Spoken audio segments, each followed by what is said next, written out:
शाहरुख और सलमान भी इनसे दूर नहीं है, इनको फॉलो करता है। या फिर लगता है कि हम कुछ बन नहीं पाए।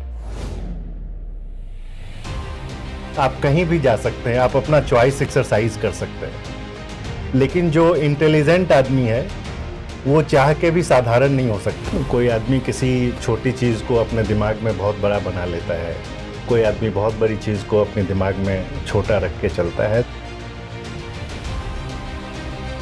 जो मेरे साथ हुआ, मिलियंस लोगों के साथ हो रहा है। पावर तो होता था, आप पावर कॉरिडोर में घूमते थे, बिल्कुल बिल्कुल। उन लोगों के साथ उठना बैठना होता था जिनको लोग मतलब जिनसे मिलने के लिए 10 अपॉइंटमेंट लेना चाहते हैं और हम उनके कमरे में पढ़ाई। बिल्कुल बिल्कुल। जी जी जी।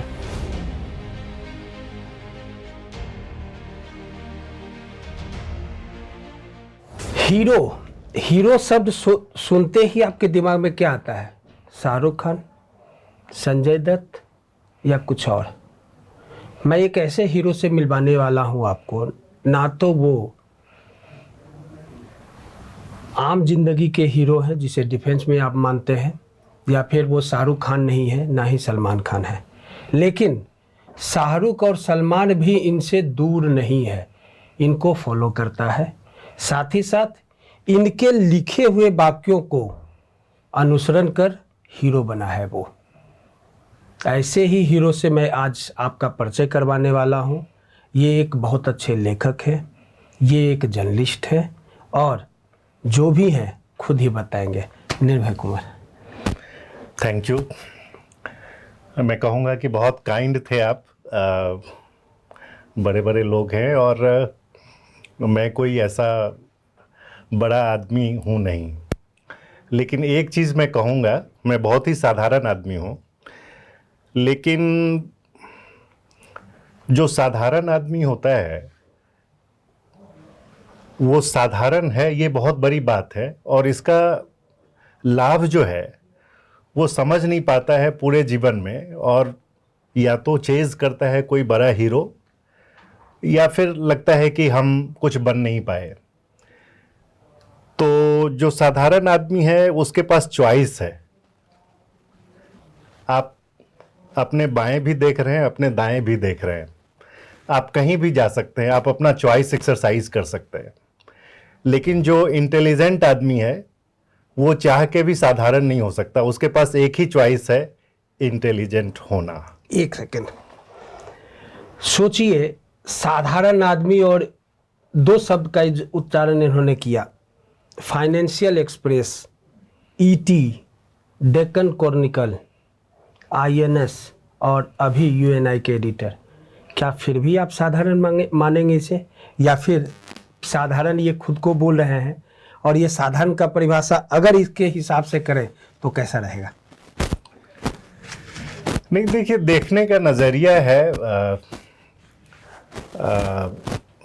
कोई आदमी किसी छोटी चीज़ को अपने दिमाग में बहुत बड़ा बना लेता है, कोई आदमी बहुत बड़ी चीज़ को अपने दिमाग में छोटा रख के चलता है। तो लोगों का अपना अपना पर्सपेक्टिव है, लेकिन मुझे ऐसा लगता है कि अगर आप साधारण नहीं भी हैं तो साधारण बन के ज़रा देखें, तो उसके फ़ायदे फिर आपको नज़र आएंगे। बचपन में हम लोग पढ़ा करते थे कि पका हुआ जो पेड़ होता है वो झुका होता है, उसकी सादगी दिखती है।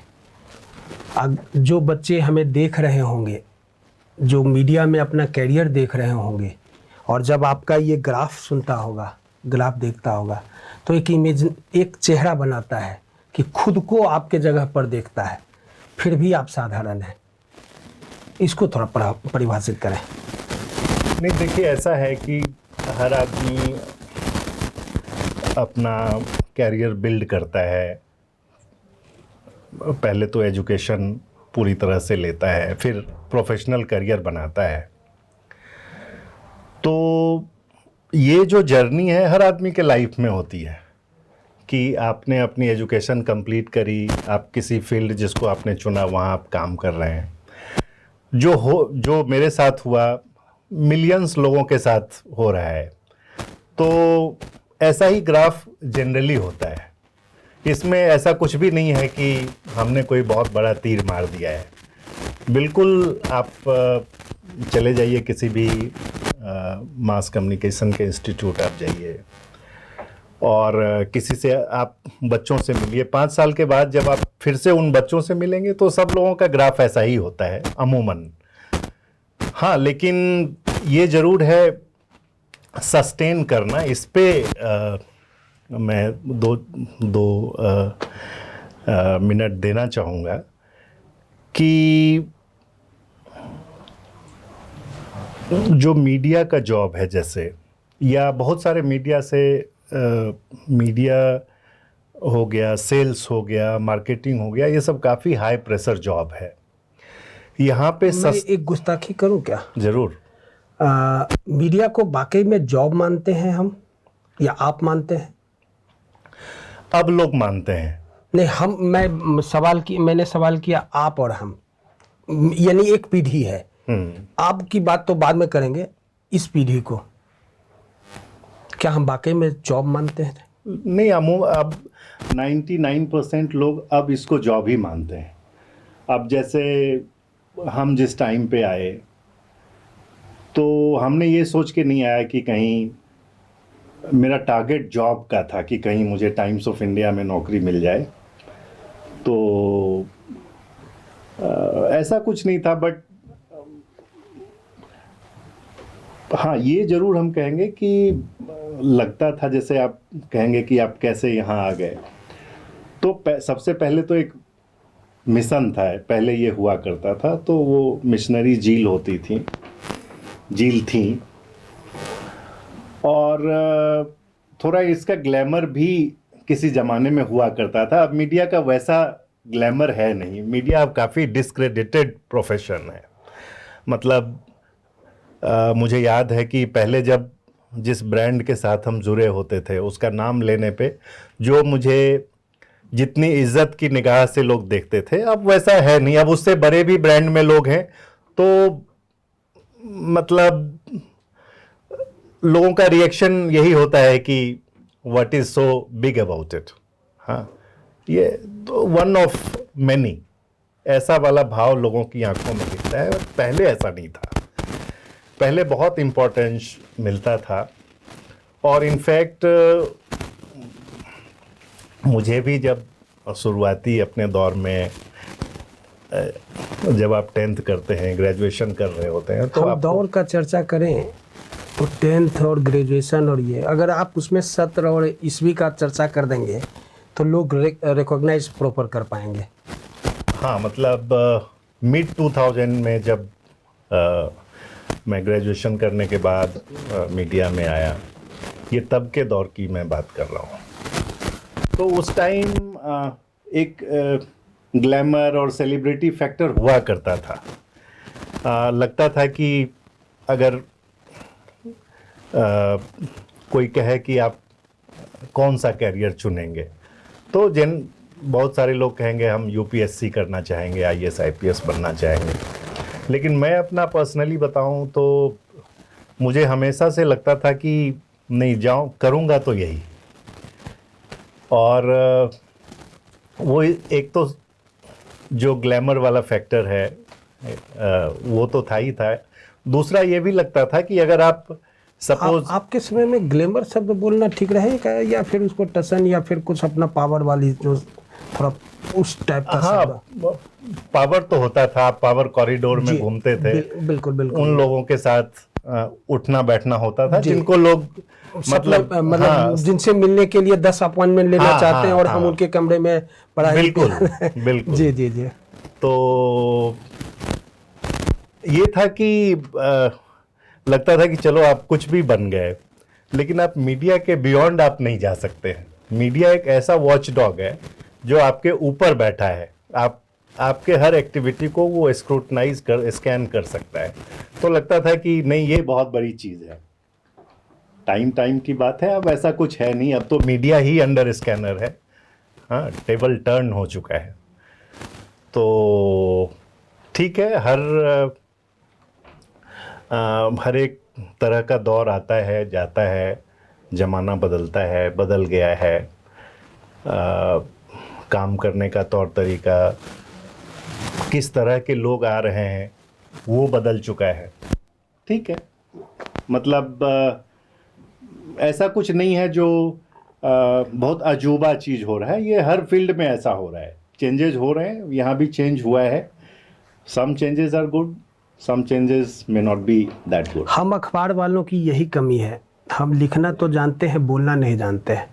कुछ यही ऐसा ही कुछ हो रहा है मेरे साथ भी और इनके साथ भी। कुछ चीज़ें जिस समय मैं मीडिया में आया या आप मीडिया में आए, तो उस समय हमारे पास एक ऑप्शंस और अपनी क्रिएटिविटी दिखाने का एक जगह था ये मीडिया।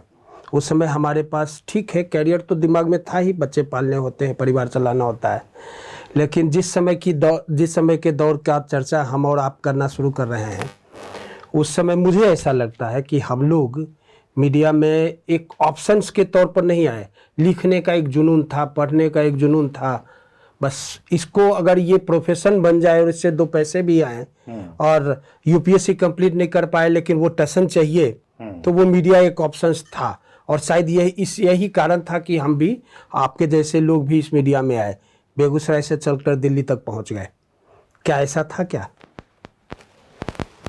नहीं, पूरी तरह से तो हम ऐसा नहीं कह सकते। होता है, बहुत सारे लोग, उनका मोटिवेशन कुछ होता है, बहुत लोगों का कुछ और होता है। तो ऐसा नहीं है कि वो टसन के लिए बहुत सारे लोग मीडिया में आते हैं। नहीं, बहुत सारे लोग जेन्युइनली इंटरेस्टेड होते हैं कि हम आम जो लोग हैं उनके जो प्रॉब्लम्स हैं उसको जो है हम हाईलाइट करें, दुनिया के सामने रखें। जब आप ऐसा करते हैं तो फिर गवर्नमेंट के ऊपर प्रेशर बनता है, तो लोगों का भला हो जाता है। तो बहुत सारे ऐसे भी लोग हैं जो ये ऑब्जेक्टिव दिमाग में रख के आते हैं। लोगों का भला करना, हाँ, लोगों का भला ही करना, चाहे अपना भला हो ना हो। अपनी भलाई तो देखिए, मीडिया में अपनी भलाई आप नहीं कर पाएंगे। उसके लिए फिर जब तक आप गलत रास्ता नहीं लेंगे, तब तक आप अपना भला उस तरह का, आपके कहने का जो मतलब है, उस तरह से अपना भला आप नहीं कर पाएंगे। एक वाकया है, राम बहादुर राय सामने बैठे हुए थे, राम बहादुर राय सर, और उसमें जब बातचीत हो रही थी तो मैंने बोला था कि क्या मीडिया दो धारी तलवार है, जिसमें हम सिर झुका के चल नहीं सकते और सिर उठा के भी चलने का आप परमिशन देते नहीं हैं। तो क्या इसी तरह का मीडिया है, और या इस तरह का मीडिया था जिसका अंत हो चुका है? नहीं, देखिए, ऐसा नहीं है कि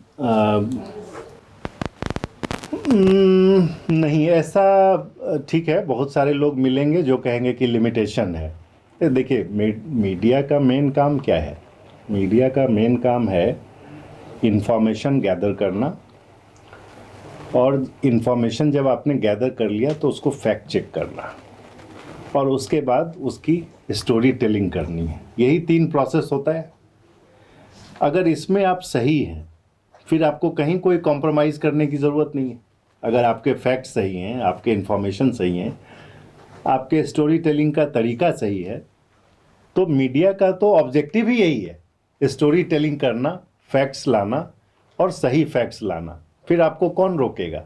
नहीं, बिल्कुल नहीं, कोई ऐसा लिमिटेशन नहीं है।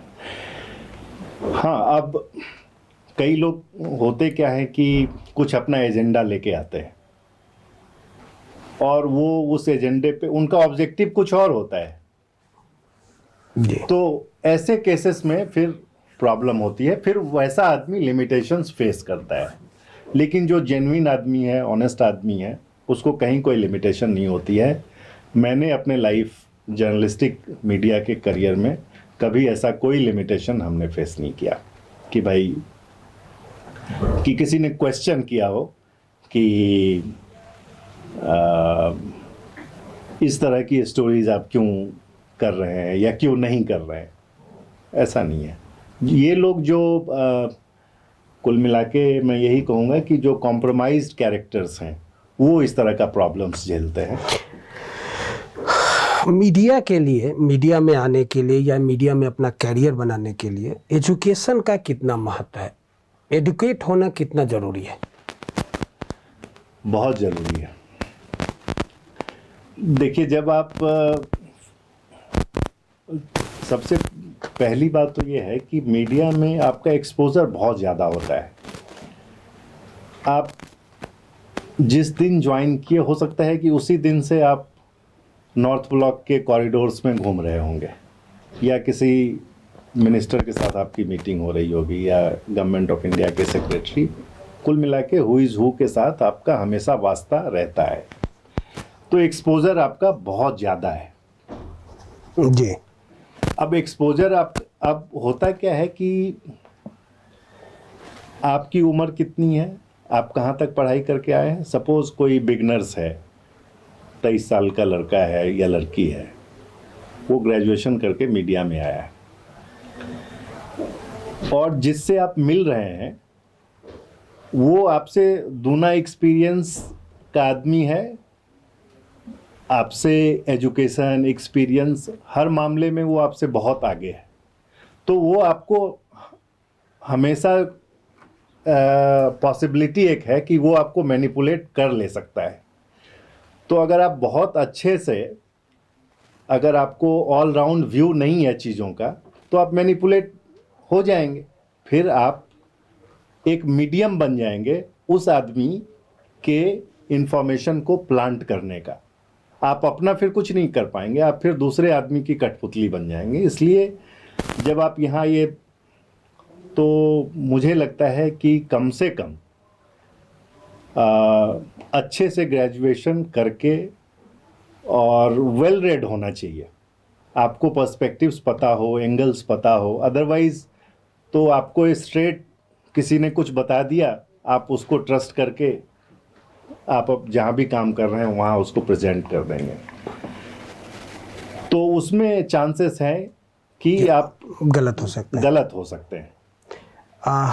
विद्या लाइव के दर्शकों के लिए आपसे एक सवाल होगा, क्योंकि आपने चर्चा किया और हमारे मैक्सिमम जो बच्चे हैं, हमारे जो दर्शक हैं, वो या तो स्टूडेंट हैं या फिर वैसे लोग हैं जो कंपटीशन की तैयारी कर रहे हैं, या फिर वैसे भी लोग हैं हमारे, लेकिन लिमिटेशन है उसकी, जो सक्सेस हैं और अपनी ज़िंदगी सही से जी रहे हैं। तो उनके लिए एक सवाल ये है कि अभी अभी आपने चर्चा किया north block corridor. North block corridor मेरे स्टूडियो में बैठे भी लोग नहीं जान रहे हैं, थोड़ा इसको एक्सप्लेन करें। हाँ, जो आप राष्ट्रपति भवन देखते हैं उसके दोनों तरफ एक नॉर्थ ब्लॉक है, उस बिल्डिंग का नाम है जो नॉर्थ में है नॉर्थ ब्लॉक है, जो साउथ में है साउथ ब्लॉक।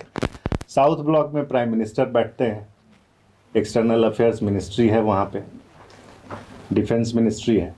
नॉर्थ ब्लॉक में होम मिनिस्ट्री है, फाइनेंस मिनिस्ट्री है। तो वो सबसे बड़ा जो क्रूशियल गवर्नमेंट ऑफ इंडिया का डिपार्टमेंट है, मिनिस्ट्री है, वो देयर हाउस देयर। तो माना ये जाता है कि अगर आप वहाँ बैठे हुए हैं तो बहुत ज़्यादा पावर एक्सरसाइज कर रहे हैं। और एक चीज़ और डिफाइन कर दूं कि सर ने नॉर्थ ब्लॉक इसलिए बोला क्योंकि इनका फील्ड कॉमर्स से संबंधित, आपके बिजनेस से संबंधित है। बिजनेस जर्नलिस्ट के तौर पे आप भारत के सर्वश्रेष्ठ जर्नलिस्टों में एक हैं। अगर मैं बोलता इसी चीज़ को, शुरुआत करता, तो मैं साउथ ब्लॉक बोलता, क्योंकि वहाँ हमारे संबंधित पॉलिटिकल लोग जिनको डे टू डे के राजनीति में इन्वॉल्व होते हैं, वैसे मंत्री और सांसद वहाँ पर बैठते हैं। इनका बिजनेस से संबंधित था, इसलिए नॉर्थ ब्लॉक आपने बोला, शायद कुछ इसमें भी होगा। हाँ नहीं, हाँ मैं करेक्शन जरा कर दूं, मिनिस्ट्री ऑफ डिफेंस जो है वो साउथ ब्लॉक में, राइट। हाँ जी। तो आज के बच्चों के लिए बहुत बड़ा लेसन है ये, साउथ ब्लॉक और नॉर्थ ब्लॉक। ये लोग गूगल करेंगे, लेकिन गूगल पे भी पूरी जानकारी नहीं मिलेगी, क्योंकि ये मिनिस्ट्री के अंदर की जानकारियाँ हैं। देखिए, गूगल पे सब कुछ अवेलेबल है, लेकिन गूगल का एक हम आपको नहीं, एक नेगेटिव चीज़ आपको ये बताएं कि गूगल पे आपने कुछ देखा, कोई इन्फॉर्मेशन आपको मिला, उसको आप कैसे वेरीफाई करेंगे? तो गूगल पे ही उसको वेरीफाई करेंगे। अब सोचिए कि ऐसी चीज जो खुद ही मतलब जो अनवेरीफाइड है उसको किसी अनवेरीफाइड सोर्स से आप वेरीफाई कर रहे हैं, अजीब नहीं है? हाँ बिल्कुल अजीब है, बिल्कुल तो अजीब। इसलिए जब आप किसी से सुनते हैं और ऐसा आदमी जो जिसका इन्वॉल्वमेंट है डे टू डे बेसिस पे उस एरिया एस्पेक्ट से, तो फिर आपको कॉन्फिडेंस आ जाता है। और गूगल वगैरह ठीक है, लेकिन इन पर्सन जो आपको इंफॉर्मेशन मिलती है वो मुझे लगता है कि पीआर और हाँ, मतलब बिल्कुल ही आपको रूट लेवल पे, आप जमीनी स्तर पर काम करने के बाद, हाँ बिल्कुल बिल्कुल। और ये रिलायबल, मोस्ट रिलायबल। और जमीनी स्तर पर जब आप काम करते हैं और जमीनी स्तर से जब आप न्यूज़ कलेक्ट करते हैं या फिर ऐसा करते हैं तो ही आप एक सफल जर्नलिस्ट बनते हैं, ऐसा भी है। बिल्कुल बिल्कुल, गूगल से आप कभी सफल जर्नलिस्ट नहीं बन सकते, लिमिटेशन है। हाँ, वो तो कंटेंट राइटिंग आप कर सकते हैं गूगल से जी। अब जैसे चैट जीपीटी, उसमें आप कमांड दे दीजिए कि भाई मुझे 300 वर्ड्स। आज आप चैट जीपीटी की चर्चा करते हैं, लेकिन जिस समय आप पत्रकारिता में आए थे तो उस समय ये सब तो खैर भूल जाए, हाथों से हम लोग A4 शीट पर लिखा करते थे। इंटरनेट बड़ा मुश्किल से चलता था ऑफिस में। जी जी, टाइपराइटर हमारे पास, हमारे स्टोरी को फिर टाइपिस्ट टाइप करता था और उसके बाद एसोसिएटेड हर तरह की एक सिस्टम से गुजारा करते मेरे थे। टाइम में कंप्यूटर मतलब आ गया था। इंडियन एक्सप्रेस में तो काफ़ी मतलब मुझे लगता है कि इंट्रोडक्शन सही टाइम पे हो गया था। तो कितने ऐसे लोग हैं जिनका ग्राफ में इंडियन एक्सप्रेस, डेक्कन, INS और इतना है? कितने जर्नलिस्टों के ग्राफ ऐसे हैं? बहुत कम। हाँ, कम तो नेचुरली होंगे। फिर भी आप जनरल आदमी हैं, अरविंद केजरीवाल के जैसा। महत्वाकांक्षा तो बेगूसराय से आपने भी लिया ही है, राजनीति में आने का। नहीं, देखिए एक चीज हम आपको बताएं, आप चाहें तो इसको क्विट भी कर सकते हैं सवाल को। नहीं नहीं नहीं नहीं, बिल्कुल नहीं, बिल्कुल नहीं। क्विट करना मीन्स आप एक्सेप्ट छुपाना चाह रहे हैं। नहीं नहीं, क्विट करना मीन्स आप कुछ छुपाना चाह रहे हैं। मुझे लगता है कि लाइफ में ना ट्रांसपेरेंसी अगर आप मेंटेन करते हैं तो हमको लगता है कि बहुत फियरलेसली आप लाइफ को जीते हैं। तो इसलिए मतलब क्विट करने की तो बात ही नहीं है। देखिए, जैसे कोई इंफ्रास्ट्रक्चर का प्रोजेक्ट होता है तो जब उसका अपडेट बीच बीच में आता है, अगर मान लीजिए एक्सेल सीट में उस 10 प्रोजेक्ट्स का अपडेट आ रहा है तो मोस्टली लिखा होता है रिमार्क्स में कि वर्क इन प्रोग्रेस। कोई आदमी जो है वो भी एक्चुअली पर्सन इन प्रोग्रेस है। हाँ, और पर्सन इन प्रोग्रेस का ये मतलब नहीं है कि कोई नेता बन गया या कोई कुछ और बन गया। पर्सन इन प्रोग्रेस का मतलब है कि आप लाइफ को हर बीते समय के साथ उसको बेहतर ढंग से समझ रहे हैं। जी बिल्कुल। तो मेरा तो पर्सनली अब थोड़ा मैं स्पिरिचुअल भी आदमी हूँ, तो मेरा तो कुल मिला के ऑब्जेक्टिव पर्पस मुझे जीवन का यही ज़्यादा लगता है। और सब चीज़ें तो सतही तौर पे चीज़ें हो रही हैं, वो बहुत इतना ज़्यादा मैटर नहीं करती हैं। इसी तरह की बातें लगातार जारी रहेगी अगले एपिसोड तक, और सर हमारे साथ होंगे। अभी तक सर का परिचय नहीं हुआ है, परिचय भी होगा पार्ट 2 में। तब तक करिए इंतजार।